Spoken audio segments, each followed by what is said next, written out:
Hello and welcome back to MKG Biotech Club. In this series of video, I'm going to discuss with you uh, PYQs from different years of GATE exams. So basically आज का जो question है हमारा वो GATE 2015 का है, ठीक है, and this particular question is from molecular biology.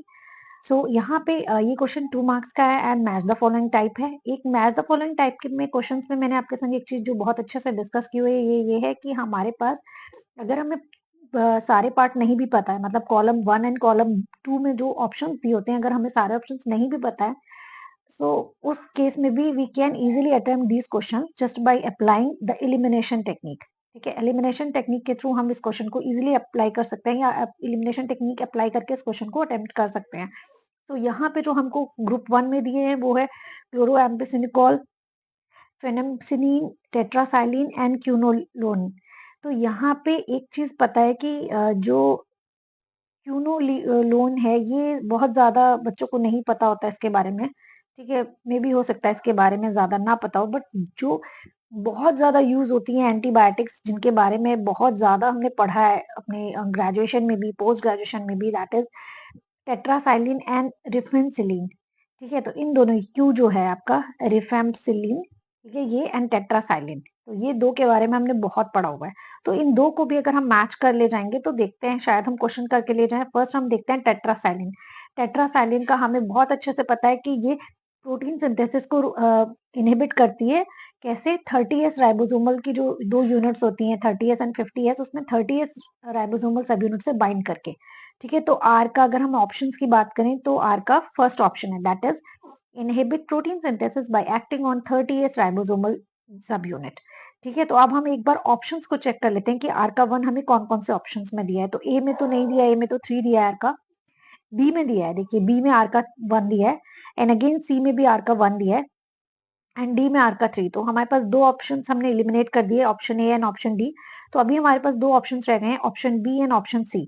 अब इन दोनों में से हमें चेक करना है कि कौन सा करेक्ट आंसर है. तो आपको अगर कोई और एंटीबायोटिक के बारे में पता है उसका रोल, तो आप या उसका मोड ऑफ एक्शन, तो उसके थ्रू भी आप कर सकते हैं. मुझे जो जनरल मैं आपको बता रही हूँ वो जो बहुत कॉमन है जो पढ़ा है वो है आपका क्यू रिफेम्पिसिलिन.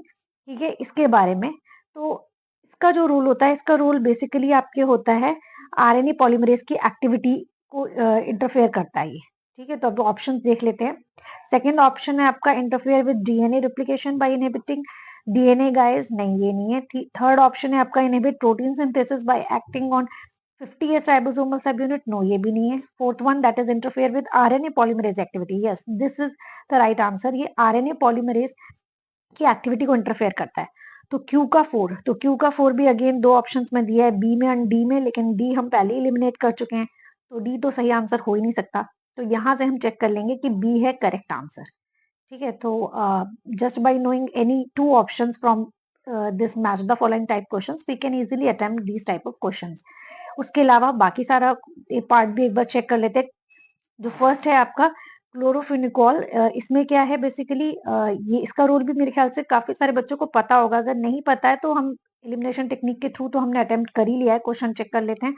इसका रोल होता है 50s सब यूनिट पे बाइंड करता है, राइबोसोमल सब यूनिट पे, और प्रोटीन सिंथेसिस को इनहिबिट करता है. तो third option that is inhibit protein synthesis by acting on 50s ribosomal सब यूनिट. ठीक है, तो this is the right answer. And अगर फोर्थ ऑप्शन की बात करें दैट इज एस ऑप्शन क्यूनोलोन, इसका जो काम होता है, इसका वर्क होता है कि ये डीएनए गायरेज एंजाइम जो होता है, जो प्रोटीन सॉरी जो डीएनए रेप्लिकेशन में हेल्प कर रहा था उसको ये इनहिबिट करता है या उसकी एक्टिविटी को इंटरफेयर करता है. ठीक है, मतलब बेसिकली ये डीएनए गायरेज एंजाइम को इनहिबिट करता है, उसको उसका फंक्शन या रोल प्रॉपरली नहीं करने देता. ठीक है, तो हो गया एस का 2. तो हमारा राइट आंसर हो गया बी ऑप्शन. क्लोरोफेनिकॉल का हो गया हमारा पी का 3, क्यू का 4, आर का 1 एंड एस का 2. This is the right answer.